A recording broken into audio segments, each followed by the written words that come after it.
بسم اللہ الرحمن الرحیم۔ آج کا قصہ حضرت یونس علیہ السلام کے بارے میں ہے۔ معزز خواتین و حضرات، السلام علیکم۔ ایک ایسے نبی جنہیں ایک دیو ہیکل ویل نے نگل لیا، آخر آپ سے ایسے کون سی سزا سرزد ہو گئی تھی اور آپ مچھلی کے پیٹ میں کیسے 40 دن تک زندہ رہے؟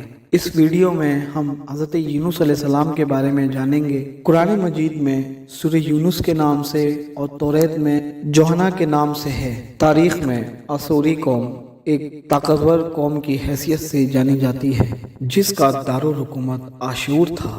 آسوری دراصل بنی اسرائیل کی نسل سے تعلق رکھتے تھے، جو بخت نظر کے حملے کے بعد غلام بنا کر بابل اور عراق لائے گئے تھے۔ اس زمانے میں دریائے دجلہ کے کنارے نینوا نام سے ایک چھوٹی سی بستی تھی۔ اشور کے کسی بادشاہ نے ایک دیوتا کے نام پر نینوا میں ایک مندر بنوایا۔ رفتہ رفتہ دوسرے بادشاہوں نے بھی مندر اور انہی بتوں کے لیے عمارتیں بنانا شروع کر دیں، اور پھر ایک دور ایسا آیا کہ یہ چھوٹا سا علاقہ سلطنت اشوریہ کے عظیم الشان دارالسلطنت میں تبدیل ہو گیا۔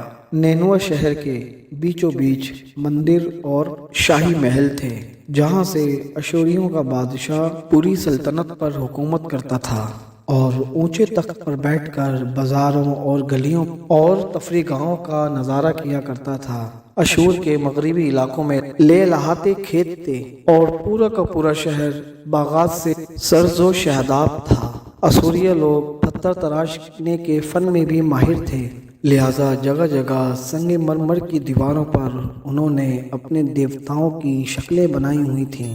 مختصر سا یہ کہ نینوا اس وقت میں نہایت ہی ترقی یافتہ شہر تھا۔ اشودر دیوتا ان کا سب سے بڑا دیوتا ہوا کرتا تھا۔ نیز یہ لوگ بادشاہ کو بھی خدا کا درجہ دیا کرتے تھے۔ یہ لوگ کفر اور بت پرستی میں مبتلا تھے۔ اس وقت نینوا کی آبادی 1,00,000 سے زیادہ تھی، اور یہ 700 قبل مسیح کا زمانہ تھا۔ اللہ تبارک و تعالی نے ان لوگوں کی ہدایت کے لیے حضرت یونس علیہ السلام کو ان کے اوپر نبی مبعوث کیا۔ حضرت یونس علیہ السلام کا پورا نام یونس ابن متا تھا۔ آپ حضرت ہود علیہ السلام کی اولاد میں سے تھے، جبکہ بعض مفسرین نے لکھا ہے کہ آپ کا تعلق بنی اسرائیل سے تھا۔ آپ حضرت یوسف علیہ السلام کے چھوٹے بھائی بنیامین کے بیٹے تھے۔ جب آپ کو نبوت ملی تو اس وقت آپ کی عمر 28 سال تھی۔ آپ پر ایک صحیفہ بھی نازل ہوا جو کہ توریت میں یوحنا کے نام سے موجود ہے۔ آپ پہلے اشوری بادشاہ کے پاس گئے اور اسے اللہ تبارک و تعالیٰ کی وحدانیت اور توحید کے بارے میں بتایا، اور اسے خدائی کے جھوٹے دعوے سے توبہ کرنے کے لیے کہا اور ایک اللہ کی عبادت کی طرف بلایا۔ یونس علیہ السلام نے آشوری بادشاہ کو یہ بھی کہا کہ تم نے جو بے گناہ قیدی جیل میں رکھے ہوئے ہیں ان کو بھی رہا کرو۔ نینوا کا بادشاہ آپ کی باتیں سن کر غصے میں آ گیا اور آپ کی جان کا دشمن بن گیا، لہذا آپ علیہ السلام نینوا کی عوام کے پاس گئے اور انہیں بھی توحید کی دعوت دی۔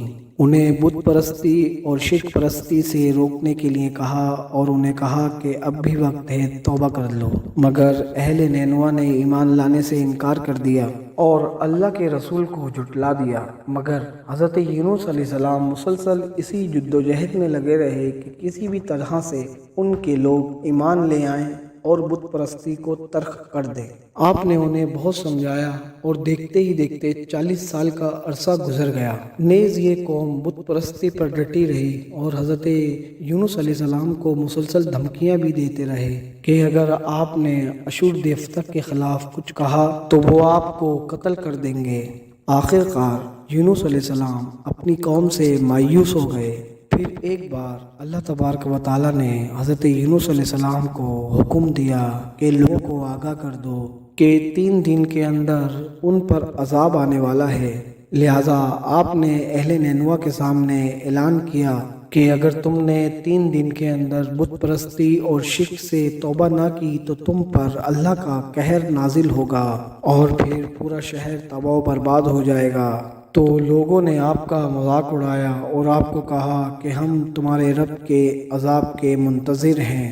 آپ کی قوم نے آپس میں مشورہ کیا تو اس بات پر سب کا اتفاق ہوا کہ یونس کو کبھی جھوٹ بولتے ہوئے نہیں دیکھا گیا، لہذا ان کی بات کبھی نظر انداز نہیں کرنی چاہیے۔ مشورے میں یہ بھی طے ہوا کہ دیکھا جائے حضرت یونس علیہ السلام رات بستی میں اپنے گھر میں مقیم رہتے ہیں تو سمجھ لو کچھ نہیں ہوگا، اور اگر یونس علیہ السلام رات بستی میں اپنے گھر نہیں رہتے تو یقین کر لو کہ پھر صبح عذاب ضرور آئے گا۔ حضرت یونس علیہ السلام رات کو اس بستی سے نکل گئے، صبح ہوئی تو عذاب الہی کا ایک دھواں بادل کی شکل میں بستی والوں کے سروں پر منڈلانے لگا۔ جب وہ دھواں ان کے قریب ہونے لگا تو ان کو یقین ہو گیا کہ اب وہ سب ہلاک ہونے والے ہیں۔ دراصل حضرت یونس علیہ السلام اپنی قوم سے ناراض ہو کر چلے گئے تھے، مگر انہیں وہاں سے نکلنے کا اللہ تبارک و تعالیٰ نے حکم نہیں دیا تھا۔ وہ اللہ تبارک و تعالیٰ کا پیغام ان تک پہنچانے کے بعد اللہ کی اجازت کے بغیر اپنا علاقہ چھوڑ گئے تھے۔ اس عذاب کو دیکھ کر جب اشوریوں نے اللہ تبارک و تعالیٰ سے معافی مانگی تو اللہ تبارک و تعالیٰ نے انہیں معاف کر دیا۔ اللہ تبارک و تعالیٰ کسی قوم کو اس وقت تک عذاب نہیں دیتا جب تک وہ اپنی حجت پوری نہ کر لیں۔ پس جب یونس علیہ السلام نے اس قوم میں مہلت کے آخری لمحے تک اپنی نصیحت کا سلسلہ جاری نہیں رکھا اور اللہ تبارک و تعالیٰ کے مقرر کیے گئے وقت سے پہلے ہی وہ خود ہی ہجرت کر گئے تو اللہ کے انصاف نے اس قوم کو عذاب دینا گوارا نہ کیا اور انہیں معاف کر دیا گیا۔ جب حضرت یونس علیہ السلام فرات کے کنارے پہنچے تو ایک کشتی کو مسافروں سے بھرا ہوا پایا۔ حضرت یونس علیہ السلام اس کشتی میں سوار ہو گئے اور کشتی نے لنگر اٹھایا۔ پورے دن میں کشتی سمندر میں سکون سے چلتی رہی۔ اچانک اونچی اونچی لہریں اٹھنے لگیں۔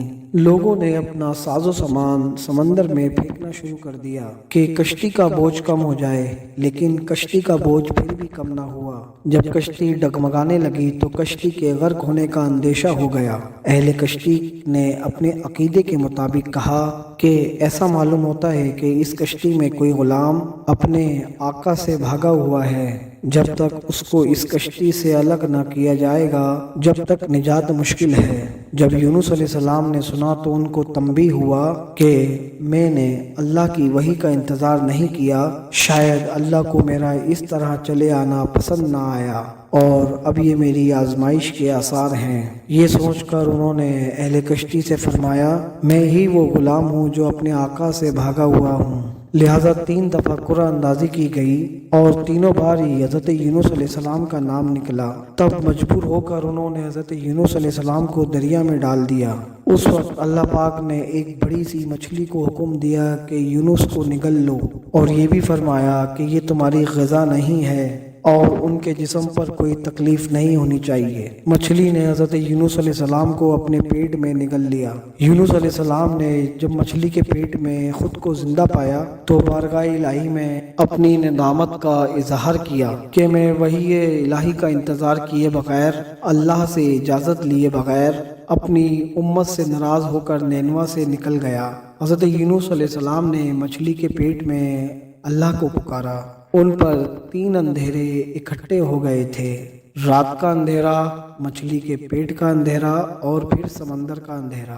آپ نے ان اندھیروں میں یہ کلمات کہے، اے اللہ، تیرے سوا کوئی معبود نہیں، تو یکتا ہے، میں تیری پاکی بیان کرتا ہوں، بے شک میں نے اپنی نفس پر خود ہی ظلم کیا۔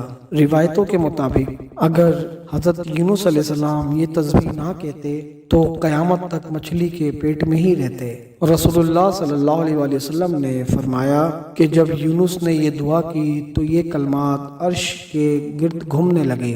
فرشتے کہنے لگے کہ یہ آواز معلوم ہوتا ہے کہ بہت دور دراز سے آ رہی ہے، لیکن یہ کان اس سے پہلے اس آواز سے آشنا ضرور ہیں اور آواز بہت ہی کمزور ہے۔ اللہ تبارک و تعالیٰ نے حضرت یونس علیہ السلام کی درد بھری آواز کو سنا تو فرمایا، کیا تم اس آواز کو نہیں پہچانتے؟ تو انہوں نے کہا نہیں۔ تو اللہ تبارک و تعالیٰ نے فرمایا، یہ میرے بندے یونس کی آواز ہے۔ تو فرشتوں نے کہا کہ یہ وہی یونس ہے جس کے پاک عمل ہر روز تیری بارگاہ میں پیش کیے جاتے تھے۔ اے اللہ، مصیبت کے وقت تو اس پر رحم کر۔ تو اس وقت اللہ پاک نے مچھلی کو حکم دیا کہ کسی بھی تکلیف کے بغیر وہ سمندر کے کنارے حضرت یونس علیہ السلام کو اگل دے۔ روایتوں کے مطابق حضرت یونس علیہ السلام 40 روز تک مچھلی کے پیٹ میں رہے اور پھر اللہ تبارک و تعالیٰ کی مدد سے اس مچھلی نے سمندر کے کنارے حضرت یونس علیہ السلام کو اگل دیا۔ مچھلی کے پیٹ میں رہنے کی وجہ سے آپ کا جسم ایسا ہو گیا تھا جیسے کہ پرندے کا پیدا شدہ بچہ جس کا جسم نرم ہوتا ہے، اور آپ کے جسم پر اس وقت بال تک نہیں تھے۔ غرض حضرت یونس علیہ السلام بہت ہی کمزور اور ناتوانگر حالت میں خشکی پر ڈال دیے گئے تھے۔ اس کے بعد اللہ پاک نے سمندر کے کنارے پر ایک بیل دار درخت اگایا۔